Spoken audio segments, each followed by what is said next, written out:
उधर बिहार में दोपहर 3 बजे तक 53.77% मतदान हो चुका है। बेगूसराय में सबसे ज़्यादा 59.82% वोटिंग हुई है। पटना में सबसे कम 48.69% वोटिंग हुई है। तो ये एक उत्साह नज़र आ रहा है बिहार के वोटर्स में, जो अपने मताधिकार का इस्तेमाल करने के लिए पोलिंग बूथ पर पहुंच रहे हैं। नेताओं ने भी जाकर अपने मताधिकार का प्रयोग किया है। तस्वीरों में आप देखिए, बिहार के मुख्यमंत्री नीतीश कुमार दिख रहे हैं। वोट कास्ट करने के बाद वो एक सिंबॉलिक जेस्चर दिखाते हुए कि उन्होंने वोट कास्ट किया है, और एक संदेश भी कि अपने मताधिकार का इस्तेमाल करें।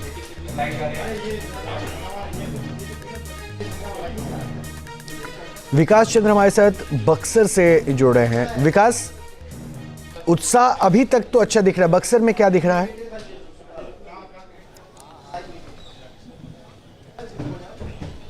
जी, काफ़ी लोगों में यहाँ उत्साह है। मैं आपको तस्वीरों के जरिए दिखाने की कोशिश करता हूँ कि बक्सर का 18, 19, 20, 21 नंबर बूथ है। हालांकि दोपहर में यहाँ मतदान की गति थोड़ी धीमी हो गई थी, लेकिन फिर से रफ्तार पकड़ ली है और महिलाएं सबसे ज़्यादा इस बूथ पे नज़र आ रही हैं। कई लाइन लगी हुई है। हालांकि सुबह से जब से मतदान शुरू हुआ है तब से ही यहाँ उत्साह देखने को मिल रहा है, और जो अभी तक का आंकड़ा सामने आया है वो लगभग 55% तक मतदान हो गया है। अगर इसी तरीके से रुझान आता रहा तो माना जा रहा है कि 65% से ऊपर तक का मतदान यहाँ पर होगा। आप देखें कि प्रथम चरण जो है वो काफ़ी बिहार की राजनीति के लिए, बिहार में सरकार बनाने के लिए महत्वपूर्ण है, क्योंकि 18 जिलों में मतदान हो रहा है। 121 सीटों पर हो रहा है। 10 VIP सीट हैं। 16 नीतीश कुमार के मंत्री इस बार का जो नसीब है, भाग्य है, वो EVM में बंद हो जाएगा। 1314 उम्मीदवार इस फेज के मतदान में हैं, जिन सबके भाग्यों को मतदाता आज EVM में बंद कर रहे हैं।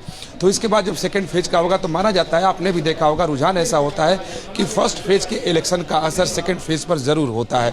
तो जो ये रुझान है, तो निश्चित तौर पर आगे भी ऐसा रुझान देखने को मिल सकता है। अगर इस बक्सर इलाके की बात की जाए तो ये महागठबंधन के दबदबे का इलाका रहा है, और बक्सर सीट भी इस समय कहें तो महागठबंधन के पास ही है। लेकिन इस बार जो लोगों का मूड यहाँ देखने को मिल रहा है, और जो अब तक की जानकारी मैं जुटा पाया हूँ, कि यहाँ कांटे की लड़ाई है और इस बार सीटों का बंटवारा 50-50 का हो सकता है। यानी आप इस बात का अंदेशा दिखा रहे हैं कि महागठबंधन को इस बार इस क्षेत्र में, जहाँ पे आप कह रहे हैं कि उनका ये गढ़ माना जाता था, वहाँ भी चुनौती है, और शायद ये उत्साह उसी बात को दिखा रहा है क्या?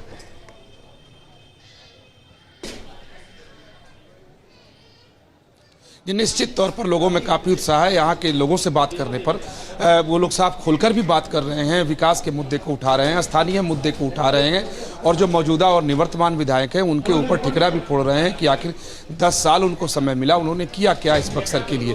तो लोग खुल के इस मसले पर बात कर रहे हैं। हालांकि कुछ लोग परिवर्तन की बात कर रहे हैं कि इस विधानसभा से लेकर सरकार तक की परिवर्तन की बात चर्चा लोग कर रहे हैं। लेकिन जो रुझान है, कुल मिलाकर आप देखें कि बातें बिल्कुल होती हैं, लेकिन जैसे ही मतदान की घड़ी आती है तो जिस समीकरण को बिठाकर पार्टियां टिकट देती हैं, यानी जातीय समीकरण को, तो लोग भी उससे बाहर नहीं जाते हैं, उसी समीकरण के हिसाब से अपना मतदान करते हैं। अगर बक्सर की बात की जाए तो यहाँ जनसुराज भी मैदान में है, BSP भी मैदान में है, तो उससे भी वोटों का बंटवारा यहाँ हो रहा है। कहीं महागठबंधन को नुकसान हो रहा है तो कहीं NDA को नुकसान हो रहा है।